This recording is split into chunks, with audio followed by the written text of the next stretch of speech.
देखिए so numerical हमने पिछले क्लास में ये डिस्कस किया कि न्यूमेरिकल हम लोग डिस्कस करेंगे, बट न्यूमेरिकल डिस्कस करने से पहले एक और छोटा सा टॉपिक बचा हुआ है इसी ओरिफिस मीटर में, determination of hydraulic coefficient of orifice. मतलब हाइड्रोलिक कोफिशिएंट मतलब क्या कि जो कोफिशिएंट ऑफ वेलोसिटी होता है, कोफिशिएंट ऑफ कॉन्ट्रैक्शन होता है और कोफिशिएंट ऑफ डिस्चार्ज होता है, तो इन तीनों को हाइड्रोलिक कोफिशिएंट के नाम से जाना जाता है। तो इनका जो अलग अलग एक्सपेरिमेंट के थ्रू कैसे डिटर्मिनेशन किया जाता है वो भी एक छोटा सा टॉपिक है, कभी कभी उससे भी क्वेश्चन आए हुए हैं, तो उसको भी हम लोग डिस्कस कर लेते हैं। तो देखिए यहाँ पे बेसिकली हम लोग दो के बारे में डिस्कस करेंगे, coefficient of velocity and coefficient of contraction. और क्योंकि हमको रिलेशन पता है तो इन दोनों के बेसिस पे कोफिशिएंट ऑफ डिस्चार्ज निकाल लिया जाता है। तो जो कोफिशिएंट ऑफ वेलोसिटी होता है उसका जो हम लोग का जो मेजरमेंट करने का जो तरीका है या एक्सपेरिमेंट के थ्रू फाइंड आउट करने का तरीका है वो हम लोग दो तरीके से कर सकते हैं। एक का नाम है जेट डिस्टेंस मेजरमेंट मेथड और दूसरा है आपका वेलोसिटी मेजरमेंट मेथड। और जो कि हम लोग कोफिशिएंट ऑफ कॉन्ट्रैक्शन का जो है उसमें हमें एक पढ़ना है माइक्रोमीटर कॉन्ट्रैक्शन गेज के बारे में। क्लियर है? तो ये तीन मेथड के बारे में कंप्लीट अगर हम लोग कर लेंगे तो ओवरऑल जो हमारा ओरिफिस मीटर का जितना भी थ्योरेटिकल पोर्शन होगा वो कंप्लीट हो जाएगा। इसके बाद कुछ न्यूमेरिकल्स हम लोग डिस्कस कर लेंगे, जो कंसेप्ट पढ़े हैं उसके बेसिस पे देन ये कंप्लीट हो जाएगा टॉपिक। तो चलिए सबसे पहले हम लोग स्टार्ट करते हैं कि determination of coefficient of velocity with the help of jet distance measurement method. ठीक है, बहुत सिंपल है, नाम से बहुत बड़ा लग रहा है लेकिन है बहुत सिंपल। जैसे देखिए यहाँ पे हम लोग सपोज कर लेते हैं कि एक टैंक है जिसमें हमारा ओरिफिस प्रोवाइडेड है। क्लियर है?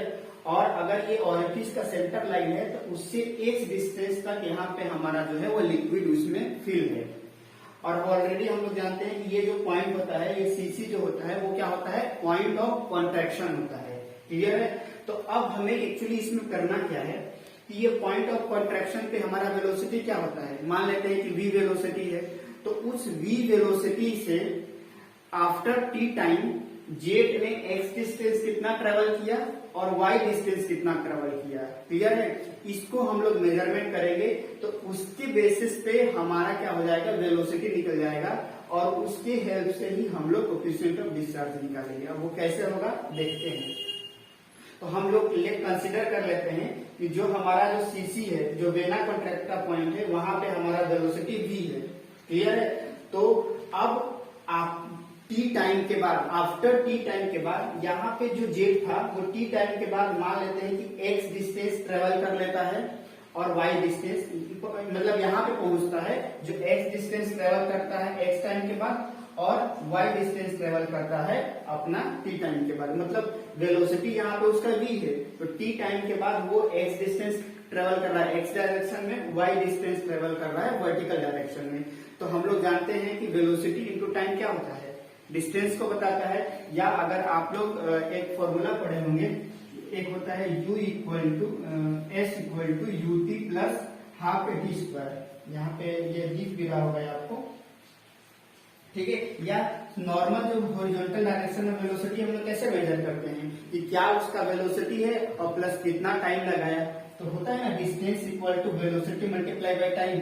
तो x डायरेक्शन में यहाँ पे इसकी भी वेलोसिटी थी, तो t टाइम के बाद x डायरेक्शन में कितना डिस्टेंस ट्रेवल करेगा, velocity multiply by time plus अब y डायरेक्शन में। तो क्योंकि देखिए y डायरेक्शन में वो एक पैरा मतलब कि प्रोजेक्टाइल मोशन के थ्रू आएगा, तो वहां पे आप लोग अगर आप पढ़े होंगे कि एक इक्वेशन होता है प्रोजेक्टाइल मोशन का, s equal to ut plus half at square.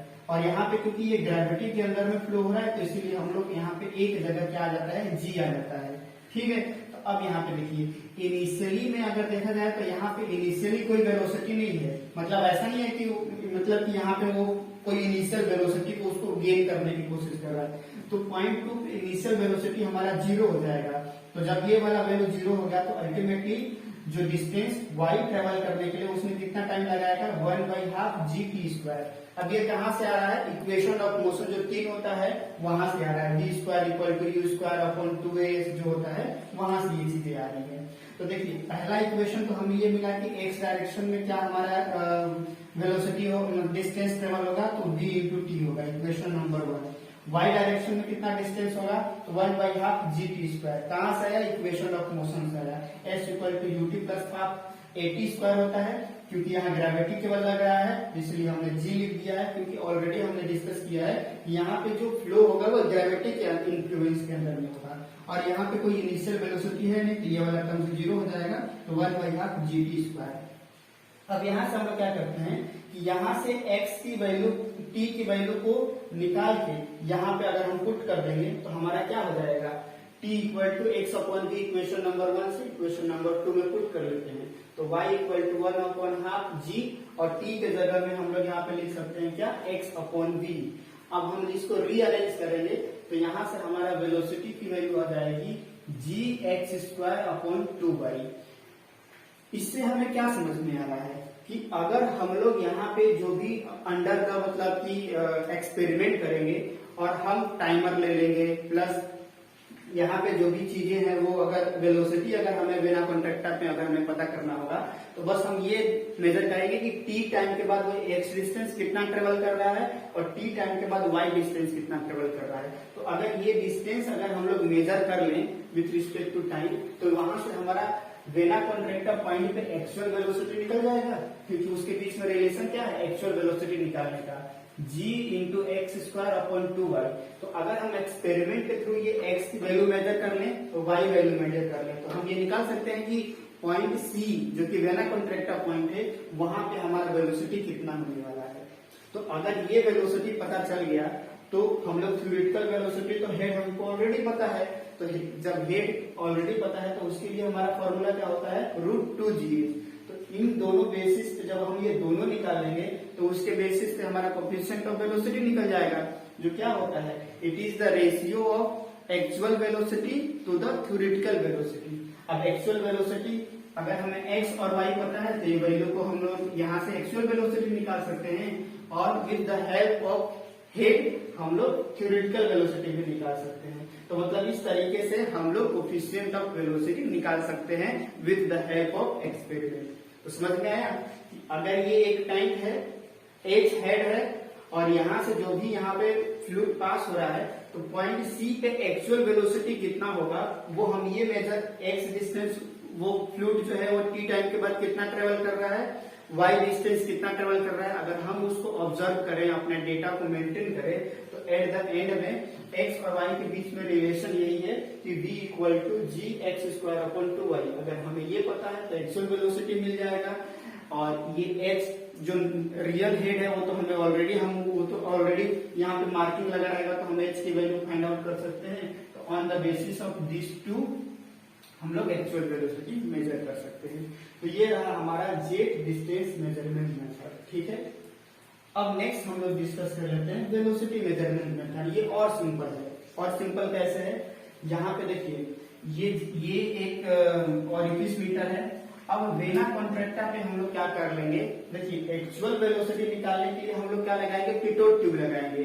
अब हम लोग पिटोट ट्यूब ऑलरेडी पढ़े हुए हैं कि अगर आप यहाँ पे एक पिटोट ट्यूब लगा देंगे, अब यहाँ पे क्या होगा, जितना भी यहाँ पे प्रेशर होगा वो पूरी तरीके, या जितना भी एनर्जी होगा वो पूरी तरीके से हेड के टर्म्स में यहाँ पिटोट ट्यूब में यहाँ पे ऐसे राइज हो जाएगा। और अगर हमें ये h हाइट पता है तो उसके हेल्प से वेना कॉन्ट्रैक्टर पे क्या एक्चुअल वेलोसिटी होगा वो हम लोग निकाल पाएंगे, और प्लस एक्चुअल वेलोसिटी तो हम लोग को थ्योरेटिकल वेलोसिटी तो वैसे ही निकालेंगे जैसे इस केस में निकालेंगे, √2gh। तो वही यहाँ पे हम लोग मेजर करेंगे। बस दोनों में डिफरेंस क्या है कि पहले वाले केस में जो एक्चुअल वेलोसिटी हम लोग निकाल रहे थे ये डिस्टेंस को मेजर करेंगे, और यहाँ पे हम लोग क्या कर लेंगे कि डायरेक्टली वो पिटोट ट्यूब लगा देंगे वेना कॉन्ट्रैक्टा के पास, जिसके कारण राइज हो जाएगा पिटोट ट्यूब में वो वहां का जो भी लिक्विड होगा, और वहां से हम लोग वेलोसिटी फाइंड आउट कर लेंगे। और पिटोट ट्यूब तो ऑलरेडी हम लोग डिस्कस किए हुए हैं कि कैसे वहां पे वेलोसिटी को निकाला जाता है। तो एक बार रीड कर लेते हैं, इसमें क्या है, इन this method actual velocity of jet at vena contracta is measured by placing Pitot tube. Vena contracta point पर अगर हम लोग पिटोट ट्यूब लगा देंगे तो इस पिटोट ट्यूब के हेल्प से एक्चुअल वेलोसिटी मिल जाएगा, और थ्योरेटिकल वेलोसिटी अगर हमें ये हेड पता है तो √2gh से निकल जाएगा। अब एक्चुअल वेलोसिटी अभी हमें पता चल गया, थ्योरेटिकल वेलोसिटी भी पता चल जाएगा। तो देन से यही फॉर्मूला से cb इक्वल टू हम लोग क्या लिख सकते हैं, v actual divided by VTS, तो वो हम लोग निकाल पाएंगे। तो इस तरीके से ये दो मेथड हमने देखा कैसे CD को कैलकुलेट किया जाता है। अब हम लोग एक देख लेते हैं CC को कैसे मेजर किया जाता है। यानी कि जो जेट होगा, वेना कॉन्ट्रैक्टर के पास जो जेट होगा, तो उसका अगर हम लोग रेडियस या डायमीटर निकाल लें तो उसके करस्पॉन्डिंग हमारा एरिया निकल जाएगा। और ऑरिफिस मीटर का भी उसी पर्टिकुलर स्क्रू गेज के हेल्प से हम लोग वहां का एरिया निकाल पाएंगे। तो और फिर फॉर्मूला हमें पता ही है कि जेट का कितना एरिया होगा, मतलब कि वेना कॉन्ट्रैक्टर पे क्या एरिया है अपॉन ऑरिफिस मीटर का क्या एरिया है। तो ऑरिफिस मीटर का तो एरिया किसी भी मेथड से हम लोग मेजर कर सकते हैं। और जबकि वेना कॉन्ट्रैक्टर के पास का जो एरिया होता है उसको हम लोग एक इंस्ट्रूमेंट होता है माइक्रोमीटर कॉन्ट्रैक्शन गेज, उसके हेल्प से हम लोग फाइंड आउट करते हैं। तो देखिए माइक्रोमीटर कॉन्ट्रैक्शन गेज कुछ इस तरीके का होता है। इसमें हम लोग क्या करते हैं, जैसे सपोज करिए ये एक जेट है, यहाँ से पानी से ये जो जेट निकल रहा है, तो इस गेज को हम लोग क्या कर लेते हैं, यहाँ पे एडजस्ट कर लेते हैं। और इस एडजस्ट कर लेते हैं, जैसे अगर आप लोग एक्सपेरिमेंट किए होंगे स्क्रू गेज, तो ऐसा ही कुछ मतलब कि ऐसा ही कुछ अरेंजमेंट रहता है। चार अलग अलग टाइप से यहाँ पे स्क्रू निकला रहता है। अब मान लीजिए ऐसे जेट निकल रहा है, इस स्क्रू को यहाँ पे ऐसे इसमें ऐसे इंसर्ट करा देंगे और उसकी आउटर पेरीमीटर को वो स्क्रू के चारों पॉइंट को टच कराएंगे और उसके हेल्प से हम लोग फाइंड आउट कर पाएंगे कि इस जेट का कितना डायमीटर है। और जब जेट का एक बार डायमीटर अगर हमें पता चल जाएगा तो उस वेना कॉन्ट्रैक्टर के पास में इंसर्ट करा के ला देंगे और देख लेंगे कि वेना कॉन्ट्रैक्टर पे उस जेट का कितना एरिया मतलब डायमीटर है। और जब डायमीटर पता चल जाएगा तो एरिया पता चल जाएगा। और जब एरिया पता चल जाएगा तो ये फॉर्मूला तो हम लोग पता ही है कि area at vena contractor upon actual area of orifice meter, उसके हेल्प से हम लोग CC निकाल सकते हैं। तो मतलब ये डायग्राम आप लोग बना दीजिएगा और ये जो हमने लिखा हुआ है उसको लिख दीजिएगा कि इन दिस मेथड रेडियस या diameter of jet at vena contractor can be determined by the micrometer contraction gauge. Micrometer contraction gauge के हेल्प से हम लोग रेडियस निकाल सकते हैं। देख ये जो गेज होता है वो क्या होता है हमारा, बेसिकली वो एक सर्कुलर कॉलर होता है, मतलब एक सर्कुलर कॉलर होता है जिसमें कि चार अलग अलग स्क्रू निकला हुआ है, उससे मिलकर बना हुआ रहता है। और हम लोग क्या करते हैं कि जो जेट होता है वेना कॉन्ट्रैक्टर पे, तो उसकी आउटर पेरीमीटर पे ये चारों गेज को हम लोग टच कराते हैं। उससे पता चल जाता है कि उस जेट का कितना डायमीटर है। और एक बार डायमीटर पता चल जाएगा तो एरिया निकल जाएगा और इसका तो ऑलरेडी हमें एरिया पता हुआ रहेगा। या किसी भी मेथड से स्क्रू गेज या इवन इससे भी हम लोग फाइंड आउट कर लेंगे और फिर दोनों का रेशियो निकाल लेंगे। तो इस तरीके से हमारा CC निकल जाएगा। अब CC निकल जाएगा तो CD कैसे निकालेंगे, with the help of CC multiply by CV multiply by CC, यही हमारा रिलेशन होता है। तो वहां से हमारा CD भी निकल जाएगा। ठीक है, तो ठीक है, इस तरीके से हमने और मतलब कि ये ऑरिफिस मीटर का जितना भी थ्योरेटिकल पोर्शन था हमारे सिलेबस में हमने कवर किया है। अब इसके बाद हम लोग नेक्स्ट क्लास में क्या करेंगे कि जो इसके बेसिस पे पिछले में न्यूमेरिकल जो आया हुआ है जिस पैटर्न में, वैसे कुछ न्यूमेरिकल डिस्कस करेंगे। देन ये टॉपिक कंप्लीट हो जाएगा। देन इस यूनिट में अब गिने चुने 1-2 टॉपिक बचे हुए हैं, उसको कंप्लीट करके यूनिट को बाइंड अप करेंगे जल्दी से। ठीक है।